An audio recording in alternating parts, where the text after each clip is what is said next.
MSI Claw ni lagi padu daripada Steam Deck ke?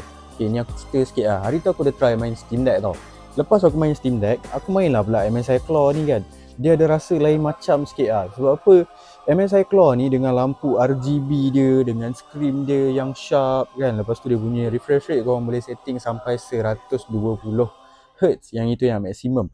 Okay, and then kalau kita compare pula dia punya UI yang ada dekat Steam Deck tu, kalau nak compare dengan MSI Center ni punya user interface, yang ini lebih user friendly lah, lagi senang nak faham, lagi senang nak guna. Okay, and then lagi satu benda interesting adalah dia ada built-in noise cancellation untuk dia punya mikrofon. Nampak kan?